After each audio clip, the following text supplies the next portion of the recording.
Muchísimas gracias, buenos días o buenas tardes a todos. Quiero agradecer mucho la invitación de la Academia Internacional de Líderes Católicos. Quiero agradecer a Joaquín, especialmente a José Antonio Rosas, que tuvo a bien invitarme para participar y para compartir algunas impresiones sobre este tema que nos une hoy con el deseo de en comunidad tratar de arrojar algo de luz sobre un tema de tanta importancia para la academia, pero de tanta importancia para la sociedad.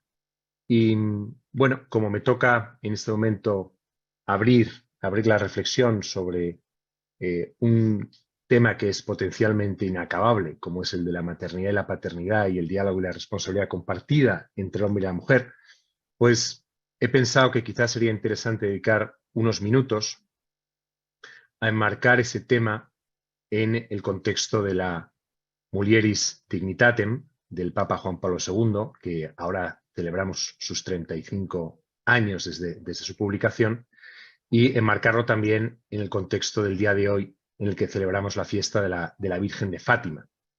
Y me parece que es en ese contexto en el que podemos poner algunas bases que quizás son bien conocidas sobre la dignidad común del hombre y la mujer, sobre la vocación común del hombre y la mujer, y sobre la forma de ejercerla en la Iglesia y en la sociedad.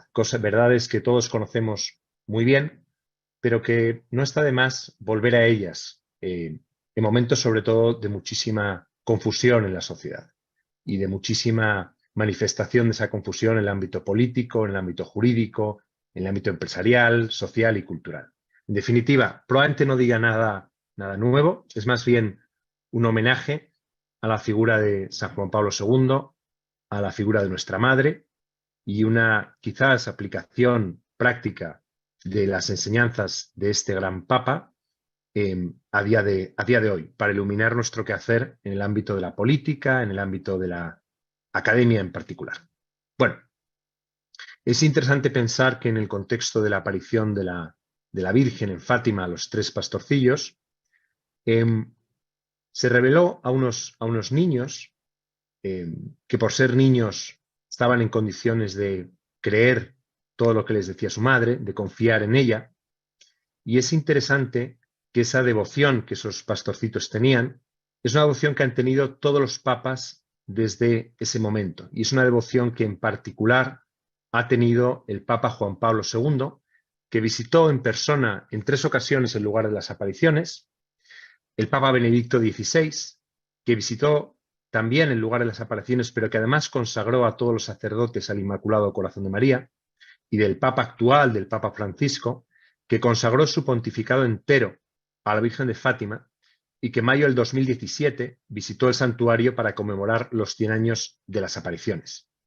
Es interesante también, y aquí hablo un poco más de mi experiencia personal, como en el año 2002, un matrimonio al que quiero mucho, un matrimonio español, José Luis y Magui, recibieron de la Virgen una inspiración, una emoción, cada uno de ellos por separado y de una forma distinta, pero en la misma línea, en la misma dirección, para sanar su matrimonio, que en ese momento estaba en una crisis fuerte, estaban cerca de la separación física, probablemente no cerca del divorcio porque eran personas de profundas convicciones católicas, pero sí de una separación física. Era un matrimonio en crisis grave.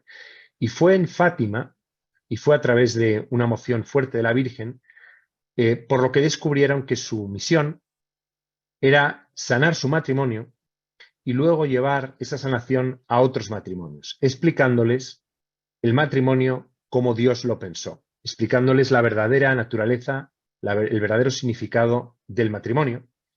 Y después de 14 años de trabajo dedicado a sanar su matrimonio y a explorar, a formarse en la teología de San Juan Pablo II sobre el matrimonio, sobre todo en la teología del cuerpo, lanzaron un retiro en mayo del 2016 que después de 7 años ha hecho que decenas de miles de matrimonios en varios países, España, pero también Argentina, Inglaterra, Luxemburgo, Bélgica, hayan podido conocer su vocación, hayan podido conocer, en cuanto a matrimonio, cómo están llamados a vivir en su entrega diaria el amor de la Trinidad, el amor entre el Padre, y el Hijo a través del Espíritu Santo. Y esto es una realidad reciente de ahora, de nuestros días, en la que estamos viendo constantemente, yo estoy viendo, miles de matrimonios que han descubierto en su propia experiencia diaria los fundamentos del diálogo y de la responsabilidad compartida. Esto lo cuento porque este tema no se puede abordar, en mi opinión, sin darse cuenta de que la vocación a ese diálogo y esa responsabilidad compartida es una llamada del Señor y que solamente cuando se ha tenido un encuentro con Cristo se puede profundizar de verdad en el sentido y en las implicaciones de esa llamada. Y se puede entender que esa llamada al amor, manifestada de distintas maneras, es universal. Es universal en el sentido de que todos los hombres y las mujeres de toda la historia y en todo el mundo, a través del espacio y del tiempo, en una expresión que le gusta mucho al Papa Francisco, están llamados a descubrir la vocación al amor y a vivir en el amor y a vivir en un diálogo que es posible porque es un diálogo desde, en y con Dios.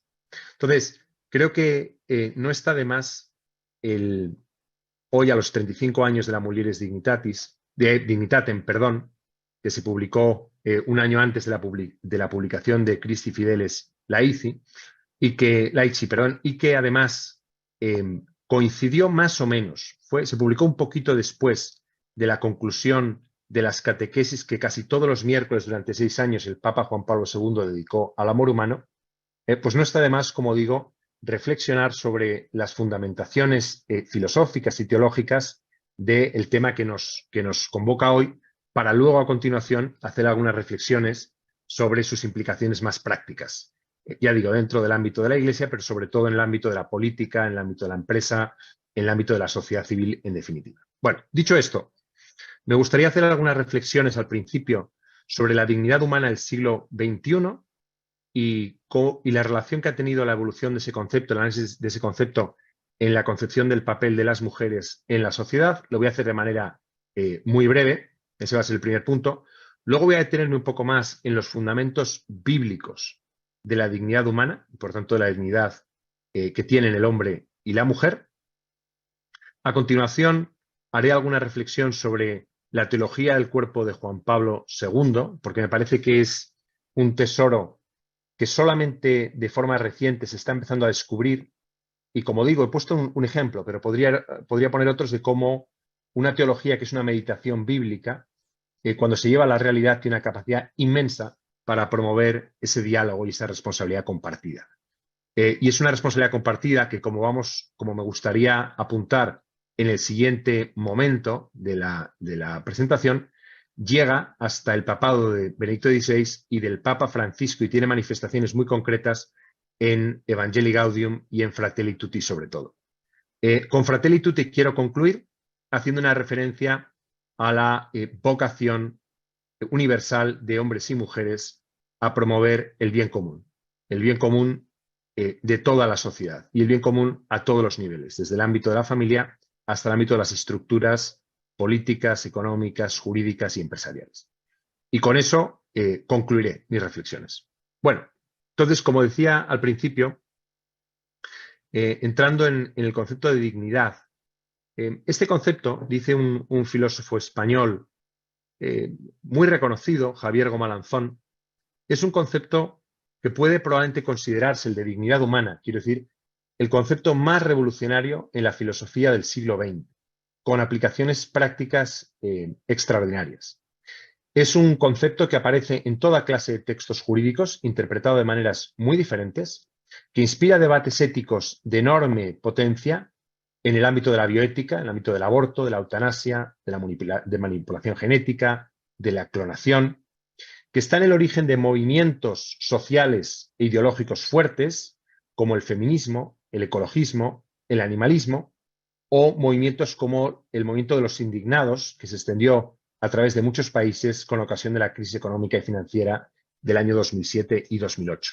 En fin, todos estos movimientos sociales, de alguna manera, hacían referencia al sentimiento generalizado por parte de muchas personas en la sociedad de que su dignidad estaba siendo violada por los poderes públicos o los poderes fácticos. Eran movimientos que se basaban en una convicción de que la dignidad humana estaba siendo violentada y que aquello merecía una respuesta, y una respuesta cívica, una respuesta social, en algunas ocasiones violenta, pero en la mayor parte de las ocasiones no violenta. Hay un famoso manifiesto de Stefan Hessel que se llama Indignaos, que de alguna manera trata de llamar al pueblo a defender sus derechos, su dignidad, frente a aquellos que tratan de quitársela, pero hacerlo de una manera pacífica. Bueno, dice Javier Gomalanzón que este concepto de dignidad es un concepto que a primera vista es bastante fácil de definir. Lo digno es aquello que tiene una cierta excelencia, aquello que refleja un puesto o un cargo o un empleo honorífico de autoridad en la sociedad, pero también refleja una forma de comportarse, una cierta gravedad, un cierto decoro en la forma de comportarse. Eso es lo que se entendería como digno, la primera acepción de dignidad.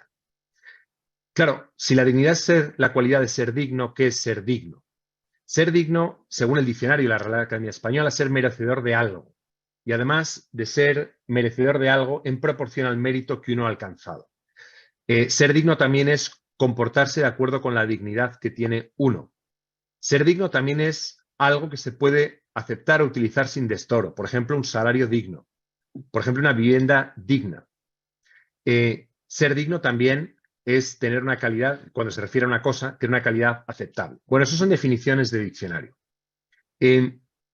La dignidad se puede abordar desde una perspectiva filosófica y lo voy a hacer de manera muy, muy breve, pero es interesante para ver el concepto de dignidad dominante en el derecho hoy en muchos de nuestros países. La dignidad de la filosofía. En Roma, la dignidad designaba precisamente una condición social que se adquiría por comparación con otros. Designaba, por tanto, un estatus, un rango, una posición elevada. Y era accidental. O sea, la dignidad en Roma se podía ganar, pero se podía perder también. Cicerón, en el libro primero de los deberes, dice que la virtud general de la persona depende de 4 virtudes especiales: la prudencia, la justicia, la magnanimidad y el decoro. El decoro, el decorum, es lo que corresponde a la excelencia del hombre, allí donde su naturaleza se aparta de los demás seres vivos, y el deber que le es peculiar consiste en disciplinar el impulso del placer y someterlo a la razón. Esta capacidad del hombre de someter sus impulsos a la razón le da una dignidad distinta a la que pueden tener los animales. Por tanto, Cicerón lo que hace es, da un paso muy importante, que es universalizar la dignidad a todos los hombres y decir que es una dignidad que es esencial, que no es accidental. Sin embargo, es inmanente en Cicerón. Esa inmanencia de la dignidad es algo que supera el cristianismo, y luego lo vamos a ver en una reflexión más teológica. El cristianismo, por supuesto, basa la dignidad en una dimensión trascendente. Pero bueno, a lo largo de la filosofía, de la historia de la filosofía, hay, y desde luego a partir del cristianismo, hay una concepción muy fuerte de la dignidad con una fundamentación cristiana. Petrarca, Giovanni Pico de la Mirandola, incluso Kant, hablan de la dignidad de la persona como algo que recibe y que tiene que mantener para ser feliz. Es algo que le es dado al hombre por el hecho de ser, al hombre como hombre y como mujer, a la persona, y que debe mantener para alcanzar la felicidad. Kant diría algo así como su máxima es: compórtate, obra, conforme a la dignidad de la que eres portador. Es decir, no utilices nunca a las personas como instrumentos, sino como fines, de acuerdo con su dignidad. Esta visión cristiana de la dignidad como algo trascendente, como algo que se recibe de Dios, pero que exige, se recibe de Dios porque el hombre está hecho a su imagen, pero exige un esfuerzo por parte de la persona para vivir a semejanza de Dios y por tanto vivir conforme a su dignidad, empieza a mutar en los empiricistas ingleses. Para Hume, para David Hume, para Adam Smith y para otros, la dignidad no es ya un reflejo de la condición de ser a imagen y estar llamado a ser a semejanza de Dios, sino que tiene que ver con la búsqueda del placer y la satisfacción del deseo. Por tanto, la dignidad tiene que ver con la maximización del bienestar o del placer y la minimización del sufrimiento. En la modernidad, la dignidad será o se concebirá en buena medida como aquello que estorba a los poderes, tanto privados como públicos, en el sentido de que, aunque se pueden comprar o poseer las cosas, no se puede comprar o poseer a nadie sin menoscabar su dignidad. La dignidad de la persona, por tanto, se opone siempre a la instrumentalización de las personas. Es un freno al poder. En la posmodernidad en la que estamos ahora, la dignidad se concibe con mucha frecuencia, y ahora voy a dar algún ejemplo concreto, como el resultado de vivir de acuerdo con el individualismo expresivo. El individualismo expresivo sería aquella concepción filosófica que trata de argumentar que la dignidad está en la capacidad de autodeterminarse, de vivir de acuerdo con los deseos que cada persona tiene en cada momento y de poder llevarlos a la práctica, incluso si eso supone llevarlos a la práctica en contra de otros. Serían los deseos subjetivos los que hacen verdadera a la persona, los que hacen digna a la persona, la capacidad de ejercitar sus deseos subjetivos, definidos, por tanto, de una manera relativa, en el sentido de que cada uno tiene unos deseos subjetivos distintos y cambiantes, y sería la verificación de esos deseos subjetivos en su vida lo que justificaría el poder decir que esa persona vive de acuerdo con su dignidad. Bueno, la dignidad también se puede abordar desde una perspectiva jurídica. En el ámbito del derecho internacional, la Carta Universal de los Derechos Humanos dice en el artículo 1 que todos los seres humanos nacen libres e iguales en dignidad y derechos. Pero añade una cosa muy interesante. Y es que dice, dotados como están de razón y conciencia, los seres humanos deben comportarse fraternalmente los unos con los otros. La idea de fraternidad, que ya era fundamental en la Revolución Francesa, por supuesto, junto con la libertad y la igualdad, hace referencia a la condición de hijos de Dios, hermanos. Los seres humanos son hermanos porque, de alguna manera, comparten una dignidad trascendente que les es dada y que pueden reconocerse mutuamente. Esto, obviamente, es o se da en el contexto de la posguerra, en el contexto posterior a la Segunda Guerra Mundial. En el ámbito del derecho internacional, y ya en el siglo XXI, comienzos del siglo XXI, con la Carta de los Derechos Fundamentales de la Unión Europea, se da un cambio de paradigma muy importante en la concepción jurídica de la dignidad. La Carta de los Derechos Fundamentales de la Unión Europea dice en su artículo 1 que la dignidad humana es inviolable y que será respetada y protegida. Y solo en el artículo 2 dice que toda persona tiene derecho a la vida. ¿Qué es lo que ha ocurrido aquí? Lo que ha ocurrido es que se ha producido una involución.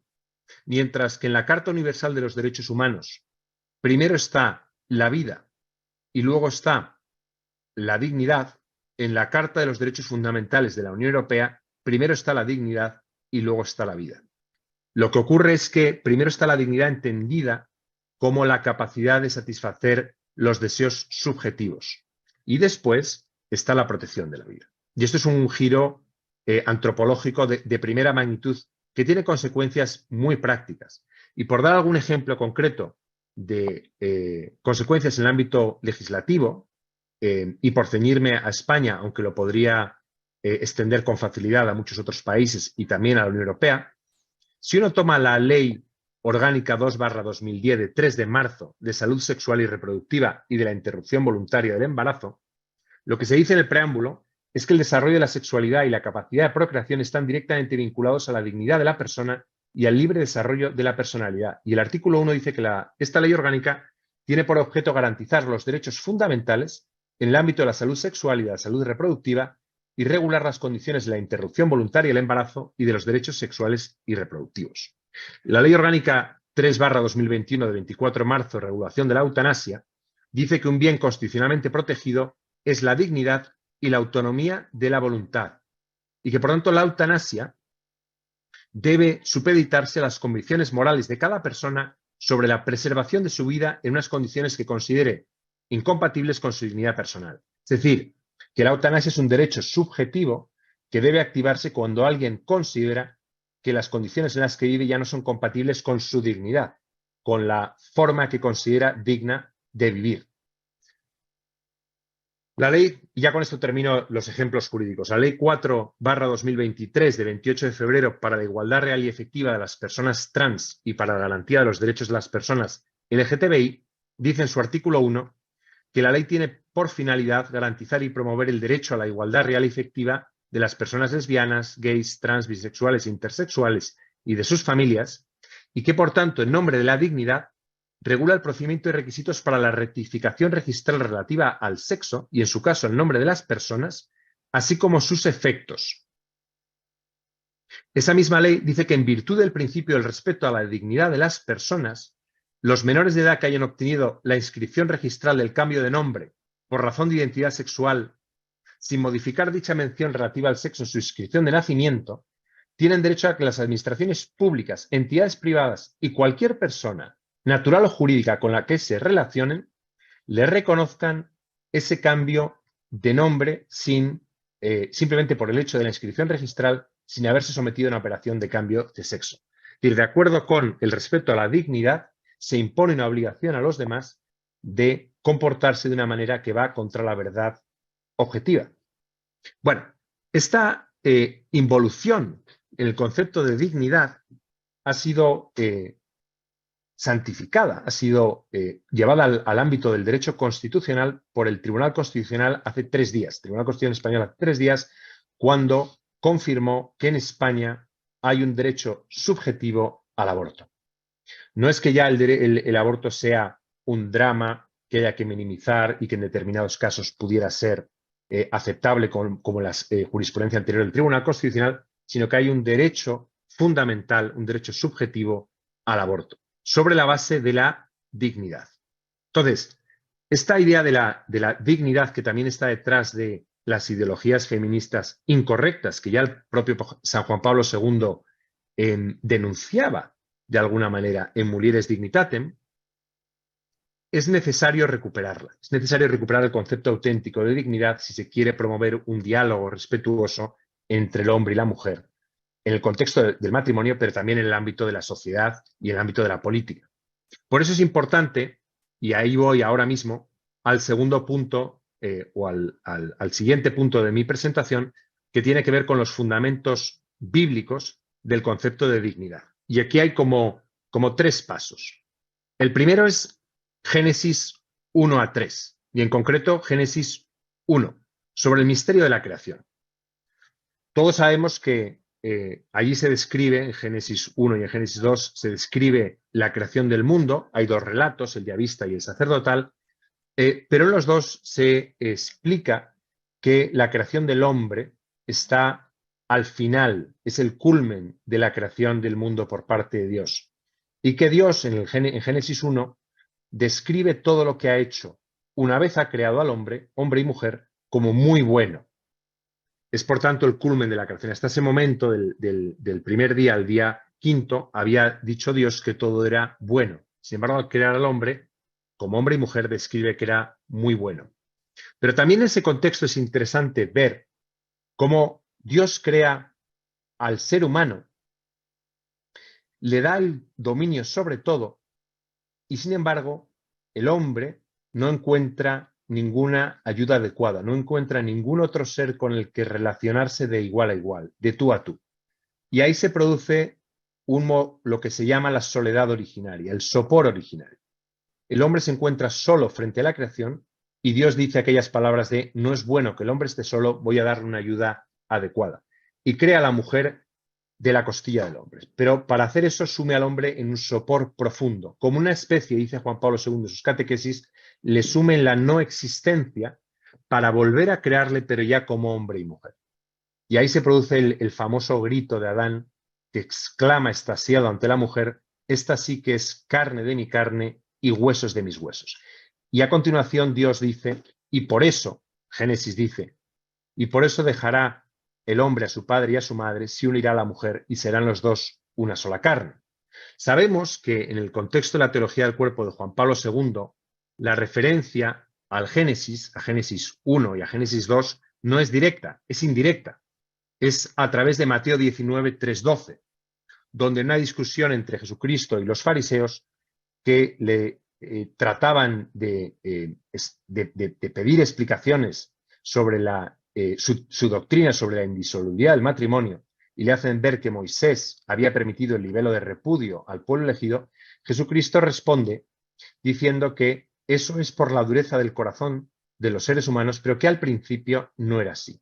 Y les lleva a los fariseos al Génesis para demostrarles que al principio Dios creó al hombre como varón y mujer y que en la unión de los dos estaba Él. El Génesis hace referencia a que el hombre y la mujer andaban por el jardín del Edén y andaban junto a Dios y conversaban con Dios todos los días al atardecer. Juan Pablo II, y aquí no tengo mucho tiempo para detenerme en la teología del cuerpo, Juan Pablo II hace unas observaciones que son extraordinarias sobre esto. Juan Pablo II funda la dignidad idéntica, intrínseca del hombre y la mujer en la creación a imagen y semejanza de Dios en cuanto hombre, varón, y en cuanto mujer, pero sobre todo en su comunión, en sus relaciones. Es en las relaciones entre el hombre y la mujer donde verdaderamente entra Dios y donde verdaderamente Dios eleva, diviniza al hombre y a la mujer. Es por tanto en el abrazo conyugal, como un término que utiliza Juan Pablo II, en la relación sexual, donde de una manera más profunda y más perfecta se refleja el amor trinitario. Pero por supuesto, eso que es el culmen del sacramento del matrimonio, se verifica en toda la relación entre el hombre y la mujer, en el ámbito del matrimonio, pero también en el ámbito de la sociedad. Es en la relación entre los que, siendo distintos desde el punto de vista somático, desde el punto de vista psicológico, son iguales desde el punto de vista de su dignidad, se verifica la comunión entre los hombres, la comunión con la naturaleza, con todo lo creado, y la comunión con Dios. Y ese es el verdadero concepto de bien común en la doctrina social de la Iglesia. Bueno, hablamos del Génesis, hablamos del principio, pero hay un segundo movimiento y que es clave y que hoy viene muy al caso recordarlo, y es que donde de verdad se comprende la dignidad de la mujer junto con la dignidad del hombre es en el misterio de la encarnación. En el misterio de la encarnación, en Lucas 1, 26, 38, es donde se entiende que Dios se hace hombre encarnándose por obra del Espíritu Santo en el seno de una mujer, en el seno de María. Dios elige a una mujer para hacerse hombre y haciéndose hombre diviniza al ser humano. Pero lo hace a través de una mujer. Y esto es clave. Es clave para entender no ya la dignidad de la mujer, sino la dignidad de la condición humana, la dignidad de la persona. Y es clave también porque luego explica la relación que se produce entre Dios y su Iglesia en Jesucristo a través del Espíritu Santo. En Mulieres Dignitatem, el Papa Juan Pablo II hace referencia a que el matrimonio es de alguna manera no solo reflejo del amor trinitario, sino también del reflejo del amor de Cristo, esposo, por su esposa, la Iglesia. Y explica en su teología del cuerpo que es en el matrimonio donde mejor se ve el amor esponsal de Dios por su pueblo. Y, por supuesto, es donde también se ve de una manera más potente las consecuencias del abandono o de la traición del pueblo a su Dios. Y las consecuencias de eso, a lo largo de toda la historia de la salvación, son patentes, pero también son patentes hoy, cuando se ve la situación de la familia y se ve los efectos de la ruptura de muchas familias en los hijos y, por tanto, en toda la sociedad. Eso es la consecuencia de no vivir el amor entre el esposo Cristo y su esposa la Iglesia. Que, por cierto, y en otro momento del misterio de la redención, en la resurrección, después de la resurrección, cuando Cristo dice a sus apóstoles, id a todo el mundo y anunciad el Evangelio y bautizad a todos los hombres en nombre del Padre, del Hijo y del Espíritu Santo, lo que está diciendo es, el amor de Dios se extiende a toda la humanidad a través del tiempo y del espacio. La comunión esponsal entre Dios y su pueblo está llamada a abarcar, a abrazar a toda la humanidad que es el fruto del amor primero entre Adán y Eva. Bueno, evidentemente esta historia es mucho más larga, culmina también la escatología con la coronación de María como reina y señora de todo lo creado, una mujer como Madre de Dios, el dogma de la virginidad, el dogma de la maternidad, María Theotokos, la Madre de Dios, Inmaculada Concepción, Reina de todo lo creado. Es decir, Dios ha puesto a una mujer no solo como ejemplo para todas las mujeres, sino como ejemplo para toda la humanidad y como madre de toda la humanidad. Bueno, toda esta meditación extraordinaria del Papa Juan Pablo II, el Papa Benedicto XVI dijo de Mulieres Dignitatem que no era en sentido propio una reflexión sistemática desde el punto de vista de la teología dogmática, más bien era una meditación bíblica, que aunque no era sistemática, era extraordinariamente profunda e iluminadora sobre la dignidad de las mujeres, a la luz de la dignidad que Dios había decidido otorgar a la Virgen María, a la luz del misterio de la Encarnación y de su coronación como reina de todo lo creado. Bueno, en Mulieres Dignitatem, el Papa Juan Pablo II trata de desarrollar en más detalle las implicaciones de estas verdades teológicas profundas. Esto, como digo, la Mulieres Dignitatem se publica un año antes que Christi Fideles Laici, que lo que hace es hablar de la vocación de los laicos en la sociedad como discípulos misioneros, y por supuesto se desarrolla después por el Papa en muchísimos documentos de la doctrina, pero me menciono alguno que me parece especialmente interesante. En Evangelii Gaudium, en Fratelli Tutti y más recientemente en Predicate Evangelium. Este magisterio tiene algunas reflexiones que son creo que muy interesantes para esta academia y en el contexto de esta conferencia y de este seminario. Dice el Papa Francisco lo siguiente en el capítulo 5 de la Fratelli Tutti. Dice: todos los compromisos que brotan de la doctrina social de la Iglesia provienen de la caridad, que según la enseñanza de Jesús es la síntesis de toda la ley. El amor, lleno de pequeños gestos de cuidado mutuo, es también civil y político, y se manifiesta en todas las acciones que procuran construir un mundo mejor. El amor no solo se expresa en relaciones íntimas y cercanas. Acabamos de hablar de la teología del cuerpo de Juan Pablo II y de cómo el amor de Dios se expresa en el amor de los esposos, cómo el amor de Dios hace el amor de los esposos fecundo y cómo el amor en el matrimonio es signo, es sacramento del amor de Dios, del amor de Cristo por toda la humanidad. Bien, pues lo que hace el Papa Francisco en Fratelli Tutti, me parece, es llevar esto a sus consecuencias lógicas en el ámbito de las relaciones sociales. Dice: el amor no solo se expresa en relaciones íntimas y cercanas, sino también en las macrorelaciones, como las relaciones sociales, económicas y políticas. Y en el 194 Fratelli Tutti añade: también en la política hay lugar para amar con ternura. ¿Qué es la ternura?, se pregunta el Papa. Pues es el amor que se hace cercano y concreto. Es un movimiento que procede del corazón y llega a los ojos, a los oídos y a las manos. La ternura es el camino que han recorrido los hombres y las mujeres más valientes y fuertes. En medio de la actividad política, los más pequeños, los más débiles, los más pobres deben enternecernos. Tienen derecho de llenarnos el alma y el corazón. Sí, ellos son nuestros hermanos y como tales tenemos que amarlos y tratarlos. Reconocer a cada ser humano como un hermano o una hermana y buscar una amistad social que los integre a todos no son meras utopías. Se trata de avanzar hacia un orden social y político, dice el Papa, cuya alma sea la caridad social. Y por eso, insiste, una vez más convoco a rehabilitar la política, que es una altísima vocación, una de las formas más preciosas de la caridad, porque busca el bien común.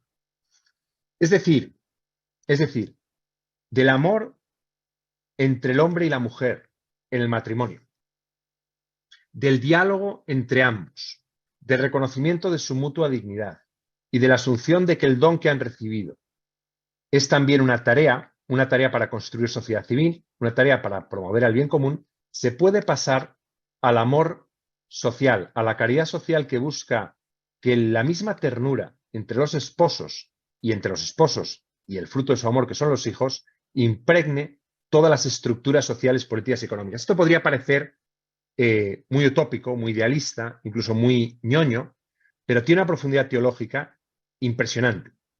Y cuando se traduce a la realidad, y con esto ya me voy acercando a la conclusión para dejar un poquito de tiempo para la reflexión compartida, cuando se lleva a la realidad, permite entender bien aquella concepción del bien común de la primera escolástica, con Santo Tomás de Aquino a la cabeza, cuando decía que el bien común tenía dos dimensiones, una era esencial y otra accidental. La dimensión del bien común esencial es que el bien común busca generar las condiciones en la sociedad que permiten a sus miembros alcanzar con más plenitud su propia perfección, a la vez que contribuyen a que la sociedad alcance su propia perfección. Y la dimensión accidental es que la sociedad de la que se predica ese bien común cambia en función del tiempo y el espacio. Las sociedades son diferentes, no es lo mismo la polis griega que el burgo medieval, que la ciudad de la modernidad, que la gran urbe, macro ciudad del mundo globalizado del siglo XXI. No son lo mismo, pero el bien común se predica de todas ellas. Y por tanto, el bien común de una gran nación, el bien común en un gran Estado, el bien común en el ámbito de una gran empresa, el bien común en el ámbito de un partido político, se funda sobre las mismas raíces que el bien común en la familia, que emerge de la entrega tierna y constante de los esposos que generan vida. Entonces, desde aquí es muy fácil entender la llamada del Papa Francisco a Fratelli Tutti y la llamada que hace también y el cambio que hace en Predicati Evangelium, cuando dice que la labor de los fieles, de los hombres y las mujeres, para fomentar el bien común es esencial, no es accidental, aunque los hombres y las mujeres, siendo distintos, teniendo dones de Dios distintos, son complementarios. Y por tanto de ahí se puede dar con facilidad el salto a la conclusión de que para promover el bien común, que se construye sobre tres pilares, sobre tres patas, la empresa, la economía, como la actividad humana que permite garantizar las condiciones básicas, materiales, que permiten a las personas salir de un estado de necesidad y dedicarse a el desarrollo de sus más altas vocaciones, de sus dimensiones más elevadas. El derecho que permite generar relaciones basadas en la justicia, en la equidad y, por tanto, que promueven la paz social y la justicia, y la política que en teoría está llamada a dar ejemplos de vida virtuosa, a facilitar a los miembros de una sociedad el alcanzar con más plenitud el desarrollo de sus virtudes y, por tanto, ser felices y contribuir a que los demás sean felices. La consecución de este bien común construido sobre tres pilares a nivel local, a nivel regional, a nivel internacional y a nivel global, demanda, por razones teológicas y filosóficas, el diálogo y la responsabilidad compartida entre hombres y mujeres. Y por tanto, ellos están llamados a aportar su misma dignidad, pero dones que son diferentes y complementarios para que la política, la mejor política, sea la política que exprese el amor, la ternura, la delicadeza, también la audacia, la fuerza, la planificación, cosas que en el ámbito de los esposos se ve muy bien cuando un matrimonio funciona bien, es porque los esposos no luchan uno contra el otro, no tienen celos uno del otro, sino que reconocen que los dones que el otro ha recibido son para ayudarle a uno a ser mejor y que los dones que uno ha recibido son para ayudar al otro, al esposo, a ser mejor. Y que cuando uno lucha contra sí mismo para vencer sus vicios, para vencer sus defectos y para ponerse al servicio del otro, y cuando lo hacen los dos, entonces surge el bien común, surge el amor de Dios entre ambos. Esto ocurre igual en el ámbito político. Por eso hace falta mujeres en la política, pero mujeres que no hayan tenido que renunciar a su vocación primera, que es su vocación esponsal. Y lo digo en el sentido más profundo, no a las circunstancias accidentales. Puede haber en la política mujeres que por razones de convicción o por razones de circunstancia no tengan un vínculo conyugal. Perfectamente, igual que puede ocurrir con un hombre. Pero la vocación a la vida, al bien común, desde el ámbito de la política, desde el ámbito de la empresa, se construye sobre la vocación esponsal, la vocación al amor. Y por tanto no debe haber diferencia, y es una labor importante de los católicos el mostrar que no hay una dicotomía entre la entrega de la mujer y del hombre en el matrimonio al amor mutuo y al bien de los hijos, y la entrega en el ámbito de la política a la caridad social. y hay que dar testimonio de ello y hay que luchar para que las estructuras, las macroestructuras, en el derecho constitucional, en el derecho político, en la configuración de los partidos políticos, reconozcan y promuevan esto. Me parece que esto es una labor esencial de los católicos en la vida pública. También la empresa tiene que entender, y es una labor de los católicos hacérselo ver, que la fuente última de su legitimidad es la contribución al bien común.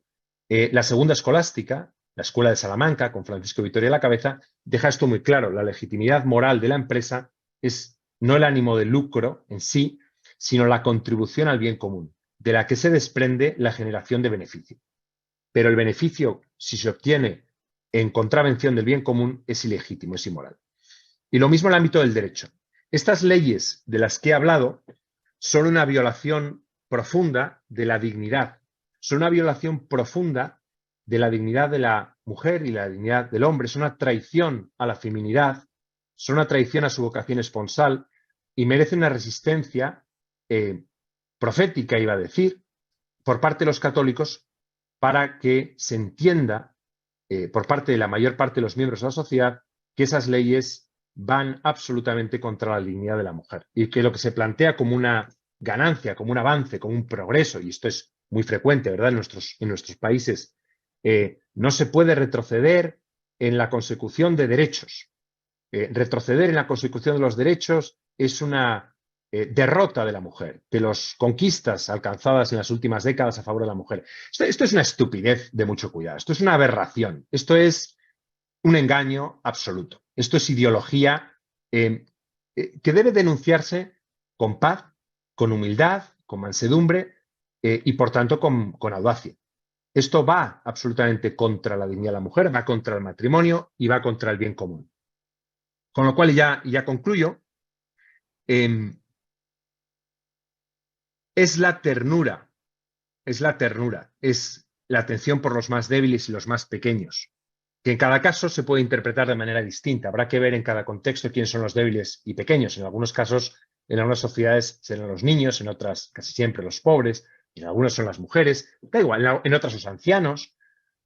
Un signo de que los católicos están siendo fecundos en la vida política es que la opción preferencial por los pobres, la solidaridad y el bien común, junto con la subsidiariedad, informan toda la acción de los agentes que están involucrados en la construcción de la sociedad.